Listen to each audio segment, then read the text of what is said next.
Yana Kasperczak coming into you live from Ontario of Canada as your certified professional performance and spiritual awakening core energy coach. It has been my soul's purpose to help women, to help you get your shit together so you can break free from the mental prison you find yourself in and build a business, life, and or a career that you are obsessed with.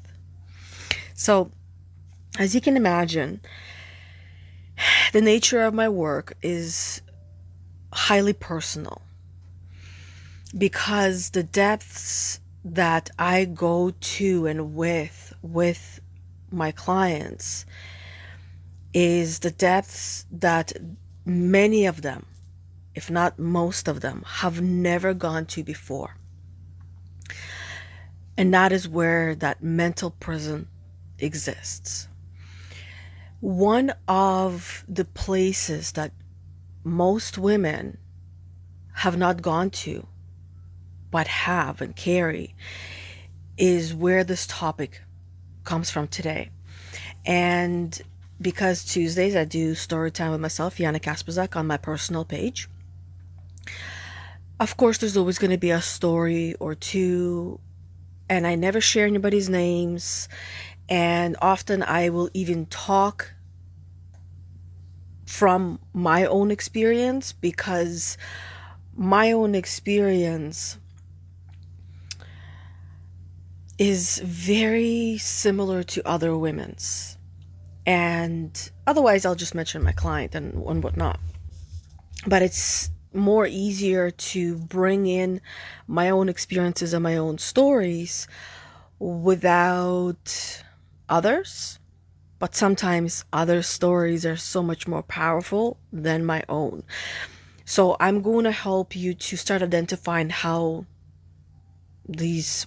Okay, so actually let me give you the topic first before we get into the works. So the topic for today is how to identify and start healing your trust issues and blocks. You cannot, and this is why we're going to start with identifying, with awareness, because you cannot heal something that you don't know it's broken. Something that you don't know and don't understand. I like to use an example that is quite visual for everyone. Many of you might have already heard it, so it'll be a great reminder. One day maybe I'll come up with new examples, but for now, if it ain't broke, why fix it, right? And the example is this. When you break your arm and you go to a doctor, they will try to bandage your arm and fix it, right? Now, number one, that doctor is not an expert. It's not, he or she is not a professional when it comes to dealing with broken arms. And he has his own assumptions and interpretations and his own things that he's carrying. And so based on his experience, he will bandage that arm and off you go. Now, that is not going to heal properly. Or perhaps it might not even heal at all, because depending on the break itself. And what's worse is that most of you already know this, that if your bone heals in the wrong way, in order for your bone to heal in the proper way and restructure your bones, they need to be rebroken. Which, if you start to apply into the negativity and the negative feeling and emotions that you're carrying, and perhaps at this point or part in your life where you're recognizing that's all you have and that's all you are being right now, right? All you are being, who you're being, does not mean this is who you truly are, but it can become who you are if left unchecked and not dealt with. So when you break your arm, you gotta see what's wrong. And you can't do that yourself.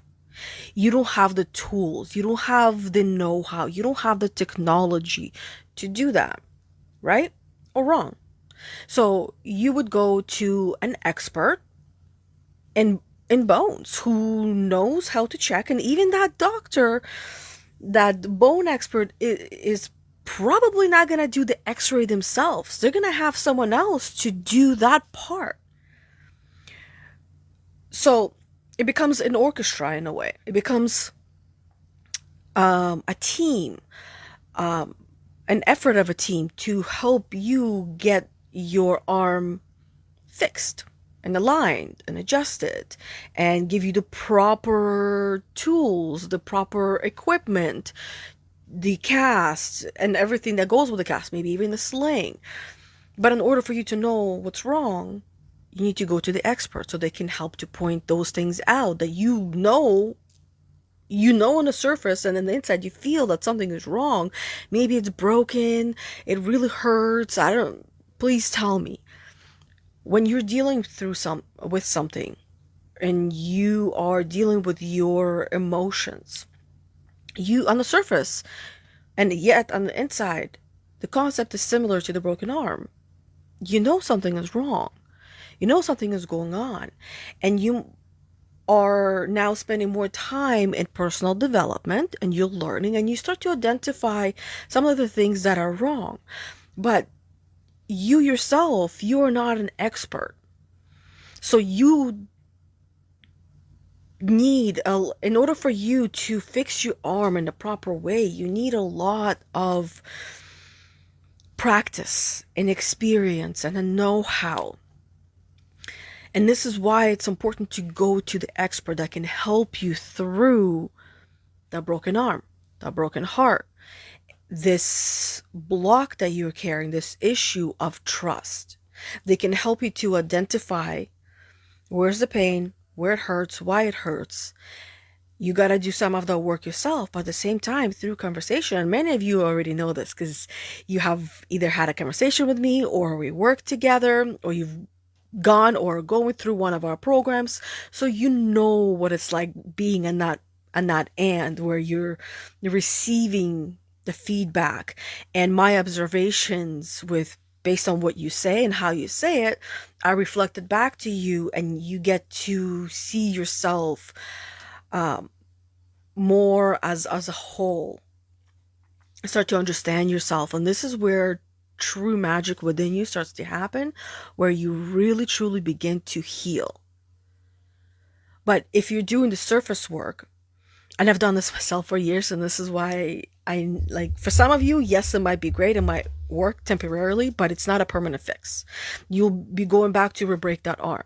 So you got to pay attention to some of the signs where you're actually avoiding doing the deep work, and you are maybe even starting to recognize all of the excuses that you're using and coming up with that is not allowing you to take on whatever it is that you're ready to take on. Those excuses, sometimes we actually think and believe that they are legitimate, and this is why I can't do what I want to do. But deep down inside, you know they're excuses. And I'll give you some example. The biggest one that I hear all the time is money. That's the number one that I hear all the time, every single time. And yet, when there's a will, there's a way. When there's something that you like and there's something that you want, you don't question it. It just means that you really don't want what you think you want, or you're not ready for it. And that's absolutely fine. So then being honest with yourself, I'm not ready to do this. I don't really want to do this right now, or maybe never. And you continue living in your bubble. Reason number 2, I don't have time. That one I hear a lot less, but the time block is there. Now, another ways how we avoid doing the actual work is meditation is great, but more often than not, it's a temporary fix. It doesn't help us to identify our blocks, our triggers, and it does not give us a step-by-step system and a process and a plan to go from awareness to working through it and then rewriting it and then coming out on the other side, having let go of what was holding you hostage and feeling free and feeling whole and knowing things about yourself that can never be taken away. That's not something that affirmations, meditation can do, or dancing, or singing, or chanting, or praying. None of those things will help you to really understand your roots, because most of them you're doing by yourself. And this is where it's important to have that expert to come in and share their observations with you and share the knowledge and the wisdom with you and guide you through the process. So let me guide you through a small process of identifying how these trust issues are showing up for you. Number one, telltale. And this is a story of many women. You know who you are. I don't have to point that out. Is you have a difficult time letting people in, which also means I want to start healing. You start to let in certain people, some people. You avoid vulnerability or emotional closeness. You keep a lot of things to yourself. You're more of what I, as an observer, would say that you're more of a listener and not ready to be a sharer yet, which means that you're doing more listening and not so much talking. For many different reasons. One of the reasons why that might be, because I'll just give you one, and I'd love to hear some other reasons from you as well, is you haven't learned how to express your internal world outwardly, verbally. So you're learning how. And part of that is not understanding your internal chaos. What's going on, what's happening, what is this feeling, what is this emotion, it's labels, it's names, it's words themselves. So you're learning all of those things, and your pain goes so deep that you numb all those things and you avoid dealing with them and you avoid expressing them. So therefore you find yourself avoiding vulnerability or allowing anyone to get close to you. You can find yourself feeling guarded, even in the relationships where you actually feel safe, because there's part of you that is waiting for something to happen based on your past experiences, that you're waiting for something to go wrong because in the past this is what has happened over and over and over again, and you've lost people in one way or another. Another way, how your trust issues and blocks show up. Because remember, becoming aware and identifying them is the first step. So I'm helping you to identify the first step. And then you gotta, I'm not gonna go into the other part because this is the other part that is part of our programs. So the another way that how it shows up for you is overthinking and doubting. Whether you're doubting yourself, for most women, it's going to be doubting themselves.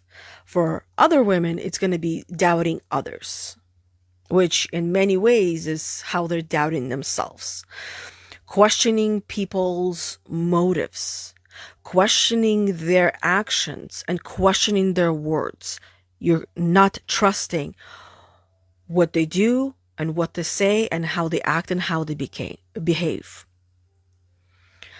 You're looking for something that's not there more often than not, which is really looking for some hidden meanings or expecting the worst. It's almost like someone says something to you and you try to read between the lines instead of practicing to just take it for what it is that they say without trying to see the hidden meaning, or what that are they really trying to say to me? Are they trying to take a jab at me? And I am definitely guilty of this, where it was mostly in my personal relationship, where my husband would say something to me and I would try to interpret it and read between the lines of what is he trying to say? What are you trying to say? Is this what you're trying to say? No, that's not what I'm trying to say at all. this is what I'm saying, and just saying the same things he just said. And in my head, based on my past experiences, that doesn't make any sense, because this is what I've learned, that when people say this is what it actually means. When people do this is what it actually means. But this is the one or two or three people that I've had those experiences with, and those one, two, or three people are not the same person as my husband. They're not the same person as my friends. They're different. Each and every one of us is different. So practicing giving people benefit of the doubt and just hearing what they say without assuming, without trying to interpret, without bringing up any other of our old baggage that is clearly not serving us, because if it was, we wouldn't be here right now. Now, another way is fearing betrayal.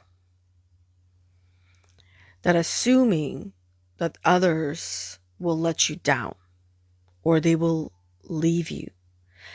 And you might find yourself testing people to prove their loyalty to you. That you're the one and only, and that's it.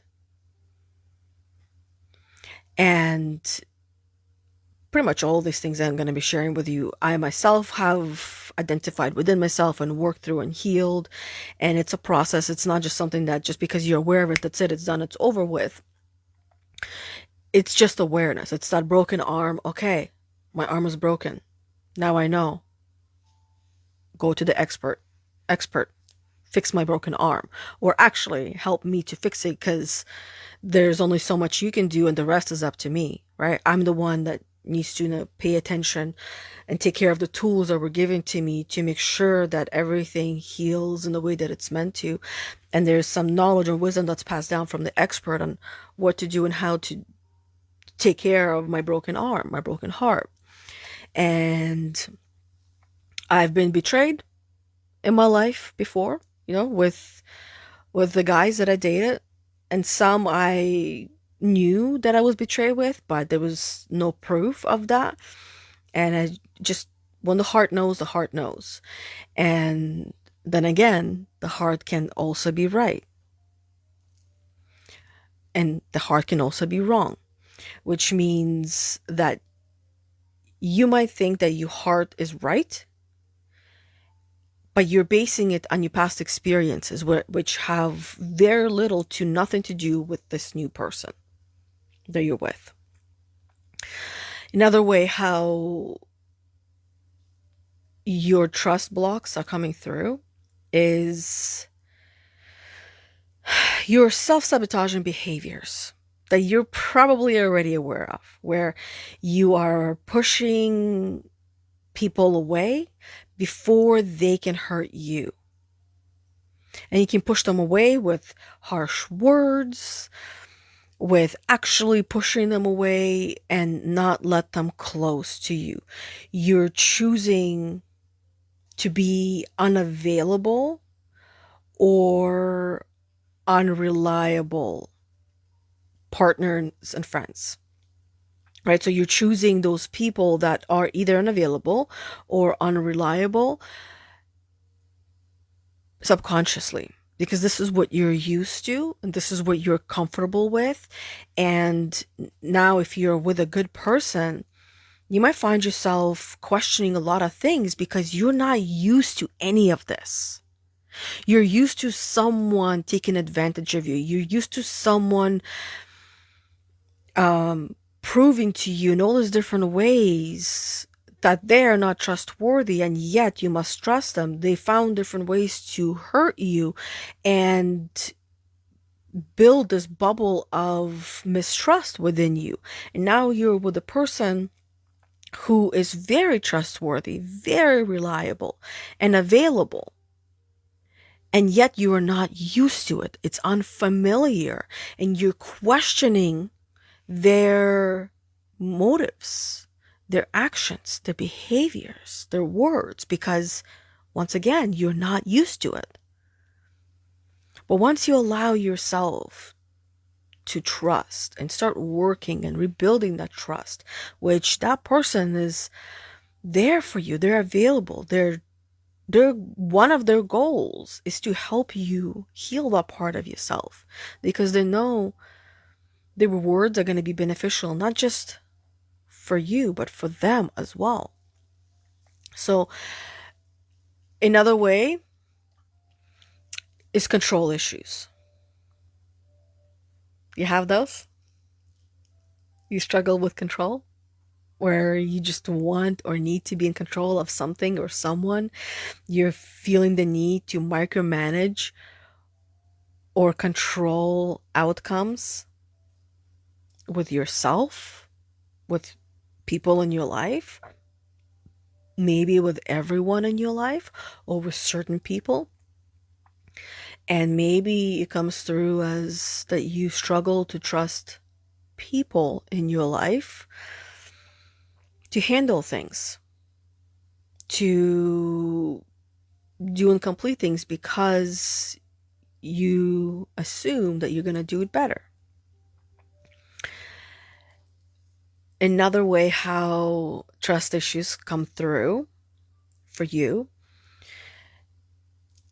is that self-trust that you have for yourself, that part is low, where you're not trusting yourself. You're doubting your own judgments.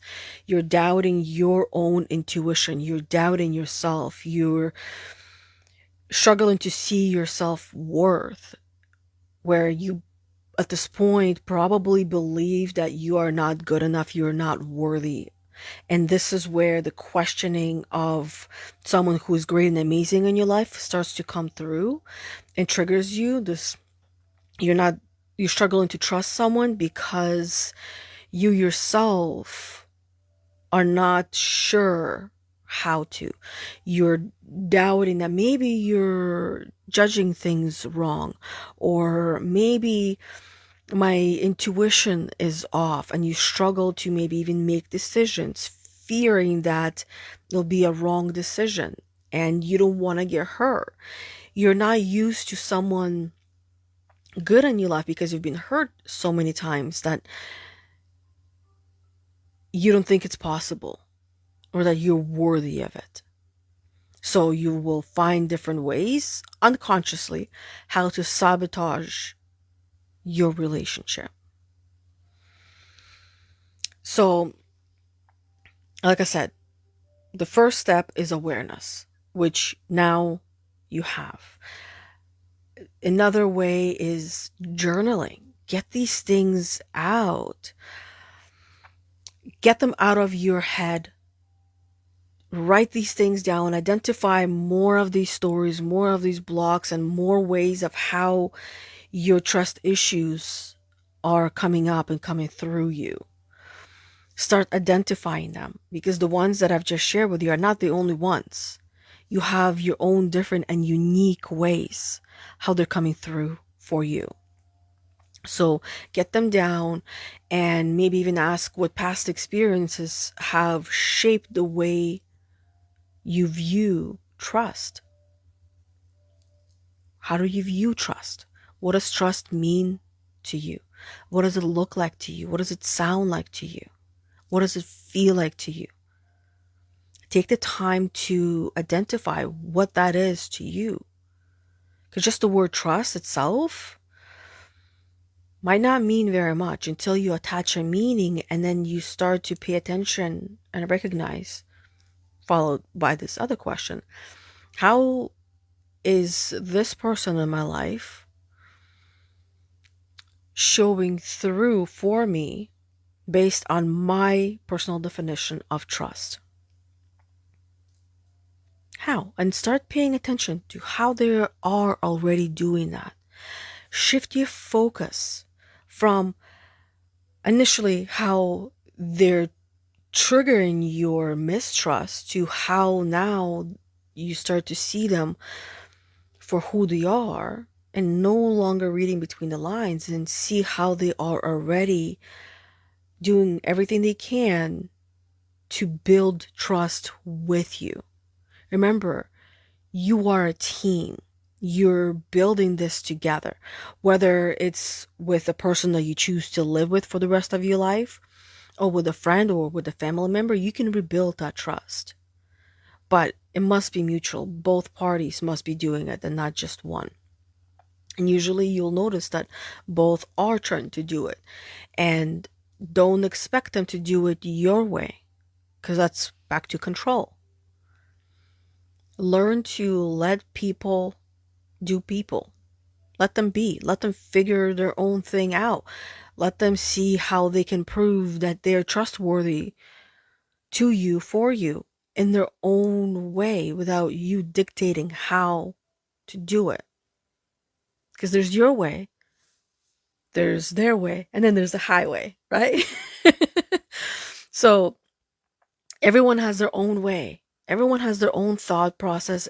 Everyone has their own ideas, their own expectations, their own um, comfortability level as well.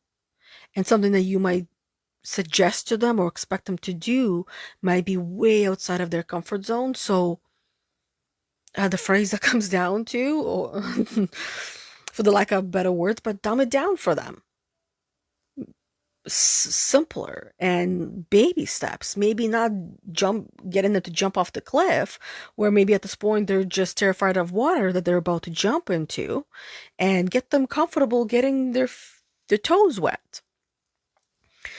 Um, so I encourage you to reflect on these moments where you felt that your trust was broken in the past.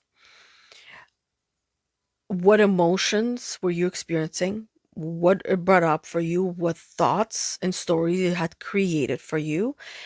And how did that affect your behavior? Meaning that, how did that experience shape you in the ways that you're showing up now? It helps you to understand where you were, where your stories are, and recognize by asking yourself, how true is my past experience, or how relatable are my past experiences now with this new relationship that I have? And chances are you'll start to recognize that there's a lot of differences. If not, everything is different. It's not the same. It's just the brain finds these different ways how to sabotage you, because this is outside of your comfort zone. This is not what you're used to. You're used to, for the lack of a better word, you're used to shitty relationships where you maybe perhaps were a punching bag. And now you're a trophy that is standing on the pedestal, and you're not comfortable with that because this is the opposite. And you, of course, will question your self-worth and your deservingness of this. And I will remind you that if you weren't deserving of it, you wouldn't have it. And which means that you have earned, you've gone through everything that you've gone through in order for you to uncover what you truly want, need, and deserve. And that's not to say that when you were someone's punching bag that you were deserving of that. It's that this is what you subconsciously believed that you deserved. This was a belief.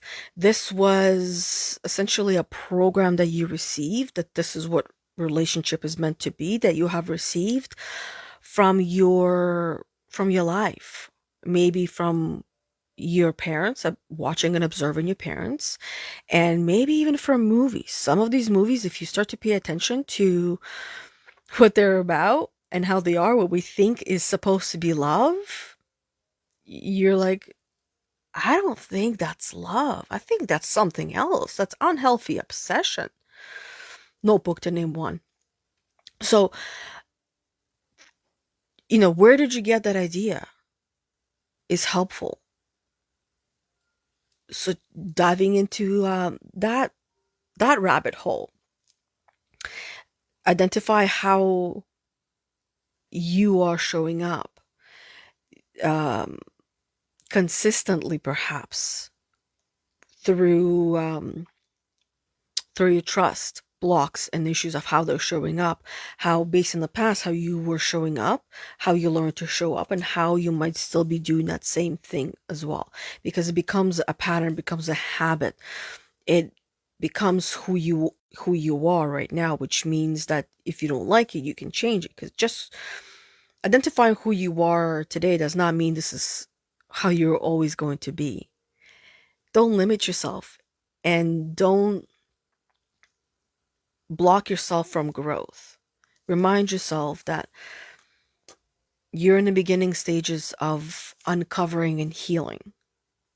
And you will always be in the beginning stages. And that's an amazing place to be, because you're always open to learning, becoming more aware, and then growing, applying what you learn, and watching yourself and your life transform in so many different ways that the ripple effects of your own healing will be felt within your family unit that's right here where you're living under the same roof, or even further out to your other family members and your neighborhood as well. It's like if you imagine your whole entire neighborhood as a lake, as a pond, and you throw a rock, small rock, big rock, you throw a rock into that lake, into that pond, you will see those ripples of water go throughout and touch every surface of the water and go to the shore all the way around. This is how we can visualize our own personal growth. And the reason why I'm sharing that is because I used to be just like all of you, or most of you at this point, where I believed, or I assumed, or I expected that in order for me to be happy and to live the life that I want to live and feel free and at peace, that my husband needed to change, my mother, my father, my daughter, my son, my sister, this friend, that friend, this friend, all of these people outside of me, they all needed to change.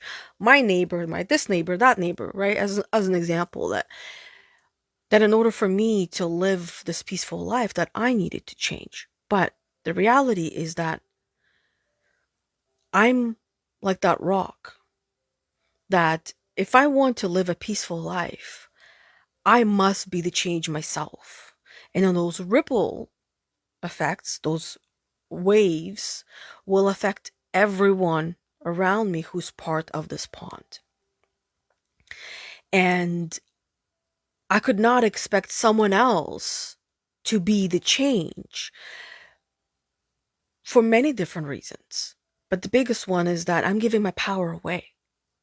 And in the end, all these people will change, but because I didn't change, and I'm still the same on the inside, nothing really changes. I was still sad, I was still miserable, I was still depressed, and full of self-loathing. And until I got all that shit together and focused on myself, that is when I started to notice a change and the ripple effects of me changing and all of my surroundings changing as well. I'm reminding you and inviting you to shift the focus from the external world onto your own internal world and fix your shit. Focus on your shit. Do the work that you know you want to do and you're ready to do to fix what you think and believe is broken. Because you will become stronger in those places. Just like that bone, once the bone is broken and it heals and it becomes a stronger bone. You're that same way. You become stronger and unbreakable and unshakable and full of love and life and hope and trust. It's not going to happen overnight. It's not meant to, because you do not get to keep what you don't earn. What's given to you is easily taken. So if you want to be a person that trusts everyone and everything, even though, of course, there's going to be moments where your trust is shook or shaken. But once you learn and know that that you trust everyone, it won't be that shook. It won't, like, you will no longer feel like the rug is being pulled from underneath you. You'll still feel steady and calm and peaceful. Um, so you must earn it. You want patience, same concept. You want abundance, whatever abundance means to you, or whatever part of abundance comes to mind for you right now, you must earn it. You want more money, more wealth, whatever wealth means to you, doesn't necessarily mean money. You must earn it. Everything that you have in your life right now that sometimes you might take for granted, you earned it, and therefore you got to keep it. It's still here. But if you didn't earn it, easy come, easy go. Hey, Rebecca, how are you doing, beautiful? Rebecca says, yes. And in the other hand, we are always perfect. We are the perfect version of us based on every version up to this moment. Yeah. But we forget that we are perfect. We actually are not even aware that we're perfect because of this noise in our head, of this voice in our head, which comes from our deeply rooted programs, that finds these different ways to remind us that we're not perfect, we're not good enough. Meanwhile, we are. And like you said, every version of ourselves up until this point is a perfect version. But perfection itself, we can build on that. We can grow on that. And we identify these new different ways of what perfection means to us. It's all a new definition for ourselves based on today's version of myself. What does perfection mean to me today? Because yesterday probably was something different. Today, perfection to me means that I keep my neck nice and steady. We did weightlifting yesterday, and I now know why my neck hurts. I attempted to pick up the weights that my husband was using as weights for doing the leg exercises, and let me tell you, TMI, but I'm good with this. I'm glad I went to the bathroom. Okay, because I probably would have beat myself lifting up those weights. So my goal was to lift those weights up higher than our daughter did, and I succeeded. But the result was I pulled a muscle on my neck, and I could feel on my back. So it's all on the left side. So perfection to me today means that I don't do more damage. And this is where I'm more of like robotic today. I don't know if you noticed or not. Even like laughing now, I can feel a twinge right here in my neck. So to me, it's just getting these things done that I set out for myself to do and not contributing to this neck pain anymore. That's perfection to me today. Tomorrow, I'll let you know tomorrow, right? Yesterday, I did everything that I expected of myself and that I laid out for myself to do. So, Rebecca says, yes, I started to feel safer and more confident in my own skin. Amazing. That's really, really, really awesome. And building on that each and every day and feeling more confident and comfortable and safer in your own skin, in your own meat suit. And accepting ourselves, accepting yourself as you are, Yes, of course, we want to improve certain things, but in order for us to actually take action and improve certain things that we want to improve within ourselves, whether it's internally or externally, we first must accept, become aware, then accept, and then do something about it. Because if we're aware, but we're not accepting ourselves where we are yet, then we're skipping a step. Normalize it, that it's okay. Yes, I have trust issues. Yes, I'm working on them. Yes, I'm a people pleaser. Yes, I'm working on that and identify more ways. Yes, I'm a human being and I lose my shit once in a while. That's how human of me. Recognize it. Accept it. I am human. This is normal. And if I don't like this feeling of anger, okay, what am I going to do about it? So that way it doesn't affect me and anyone around me. And deal with that. Hey Kimberly, how are you doing, gorgeous? Kimberly says, "Oh no, that's to my neck pain." Um, yeah, it'll resolve itself, right? It's just taking care of it. Let go of the neck stress. Yeah, the neck stress as well, eh? Anyways, so thank you everybody for being on here with me.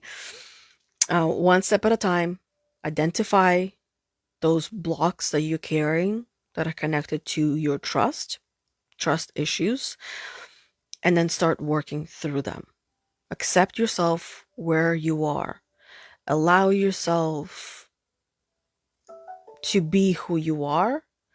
And that is where you will also allow yourself for change. Give yourself that time and space to evolve and grow into the next version of yourself that heals and lets go of that part of you that is no longer serving you.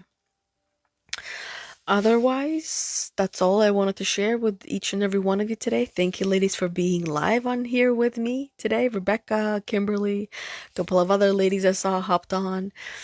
And those of you who'll be watching in the replay, whether you interact with the replay in the comments while you're watching the replay, or you are a silent watcher, either way it goes, you do you and what feels right for you.